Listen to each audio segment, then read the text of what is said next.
नमस्कार। भारत और दुनिया भर के तटीय इलाके हमेशा चक्रवाती तूफानों से संघर्ष करते रहते हैं। चक्रवाती तूफानों को अलग अलग जगहों के हिसाब से अलग अलग नाम दिया जाता है। साइक्लोन, हरिकेन और टाइफून ये तीनों ही चक्रवाती तूफान होते हैं। नॉर्थ अटलांटिक ओशन यानी अमेरिका, ग्रीनलैंड, अफ्रीका के मध्य वाला समुद्री क्षेत्र और नॉर्थ ईस्टर्न पैसिफिक ओशन यानी नॉर्थ अमेरिका और साउथ अमेरिका के पास वाला समुद्री क्षेत्र, इन दोनों जगहों से आने वाले चक्रवाती तूफान हरिकेन कहलाते हैं। नॉर्थ वेस्टर्न पैसिफिक ओशन यानी एशिया और ऑस्ट्रेलिया के पास वाले क्षेत्र से आने वाले चक्रवाती तूफान को टाइफून कहा जाता है। साउथ पैसिफिक ओशन और इंडियन ओशन से आने वाले तूफानों को साइक्लोन कहा जाता है। भारत में आने वाले चक्रवाती तूफान साउथ पैसिफिक ओशन और इंडियन ओशन से ही आते हैं, इसलिए इन्हें साइक्लोन कहा जाता है। इन तूफानों के घूमने की दिशाएं भी अलग अलग होती हैं। पृथ्वी के आधे ऊपरी हिस्से यानी उत्तरी गोलार्ध में आने वाले चक्रवाती तूफान घड़ी की सुई के चलने की दिशा यानी क्लॉकवाइज घूमते हैं, जबकि दक्षिणी गोलार्ध में आने वाले तूफान घड़ी की सुई के चलने की विपरीत दिशा यानी एंटी क्लॉकवाइज चलते हैं। क्यों आते हैं चक्रवात? पृथ्वी के वायुमंडल में हवा होती है। समुद्र के ऊपर भी जमीन की तरह ही हवा होती है।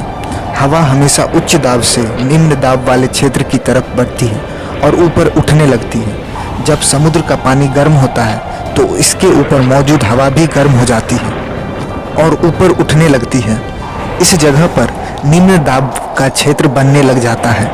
आसपास ठंडी हवा इस निम्न दाब वाले क्षेत्र को भरने के लिए इस तरफ बढ़ने लगती है, लेकिन पृथ्वी अपनी धुरी पर लट्टू की तरह घूमती रहती है और चक्कर लगाते हुए उस जगह की ओर बढ़ती है। इसे चक्रवात कहते हैं। चक्रवात तेजी से घूमती हवा होती है, इसलिए इसका मध्य बिंदु हमेशा रिक्त होता है, क्योंकि घूमती हुई हवा उस बिंदु के चारों तरफ घूमती है लेकिन उस बिंदु तक नहीं पहुंचती। इसे चक्रवात की आंख कहते हैं। जो हवा गर्म होकर ऊपर उठती है उसमें नमी होती है, इसलिए चक्रवात में तेज हवाओं के साथ बारिश भी होती है। चक्रवात घूमते हुए आगे बढ़ता है और जब समुद्र के तट से टकराता है तो कमजोर पड़ने लगता है। इसका कारण जमीन पर हवा का उच्च दाब होना है। चक्रवात की दिशा का अनुमान लगाया जाता है, लेकिन चक्रवात का रास्ता निश्चित नहीं किया जा सकता। कई बार चक्रवात अपना रास्ता तट से टकराने से पहले हवा के दबाव के चलते बदल लेते हैं। हवा की रफ्तार के हिसाब से इन चक्रवातों को 5 श्रेणियों में बांटा जाता है। पहला, जिसमें हवा की रफ्तार 119 किलोमीटर प्रति घंटा से 153 किलोमीटर प्रति घंटा होती है। दूसरा, जिसमें वही रफ्तार 154 से 177 किलोमीटर प्रति घंटा होती है। तीसरा, 178 से 208 किलोमीटर प्रति घंटा। चौथा, 209 से 251 किलोमीटर प्रति घंटा। वहीं 5वीं श्रेणी में 252 किलोमीटर प्रति घंटा या उससे अधिक रफ्तार के तूफान आते हैं। कैसे होता है इन तूफानों का नामकरण? तूफानों का औपचारिक नाम रखने की परंपरा 1950 में अमेरिका से शुरू हुई थी। इससे पहले कहा जाता है कि तूफानों के नाम नाविक अपनी प्रेमिकाओं के नाम पर रखते थे, इसलिए शुरुआत में औपचारिक रूप में से तूफानों के नाम महिलाओं के नाम से होते थे। 70 के दशक में यह परंपरा बदल गई और तूफानों के नाम महिला और पुरुष दोनों से नाम पर होने लगे। सम संख्या वाले वर्षों में तूफानों के नाम महिलाओं के नाम और विषम संख्या वाले वर्षों में यह पुरुषों के नाम पर होता है। चक्रवातों का नाम देना सबसे पहले अटलांटिक महासागर के आसपास के देशों ने 1953 में शुरू किया।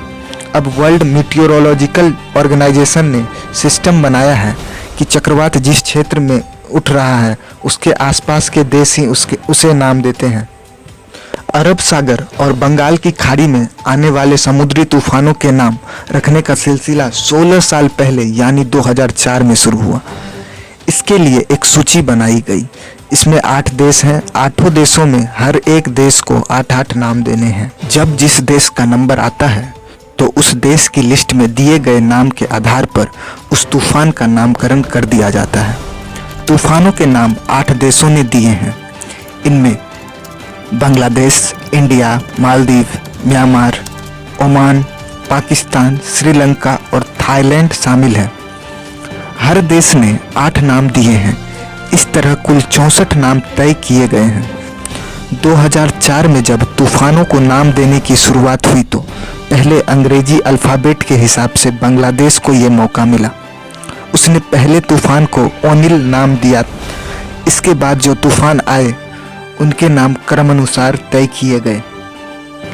भारत ने इस लिस्ट के लिए अग्नि, आकाश, बिजली, जल, लहर, मेघ, सागर और वायु नाम दिए थे।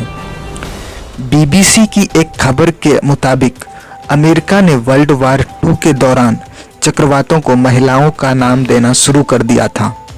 हालांकि 1978 से आधे चक्रवातों के नाम पुरुषों के नाम पर रखे जाने लगे। अमेरिका हर साल के लिए 21 नामों की लिस्ट तैयार करती है। हर अल्फ़ाबेट से एक नाम रखा जाता है, लेकिन Q, U, X, Y, Z को छोड़ दिया जाता है। अगर साल में 21 से ज़्यादा तूफान आते हैं तो फिर ग्रीक अल्फ़ाबेट जैसे अल्फ़ा, बीटा, गामा का इस्तेमाल होता है। तूफानों का नाम तय करने में ऑड इवन फार्मूला अपनाया जाता है, मतलब ऑड साल में आने वाले तूफानों के नाम औरतों पर, जबकि इवन साल में आने वाले तूफान के नाम पुरुषों पर होते हैं। दरअसल तूफानों के नाम देने की कुछ वजह मानी जाती है, जैसे इससे मीडिया को रिपोर्ट करने में आसानी होती है। नाम की वजह से लोग चेतावनी को ज़्यादा गंभीरता से लेते हैं। निपटने की तैयारी में भी मदद मिलती है। धन्यवाद।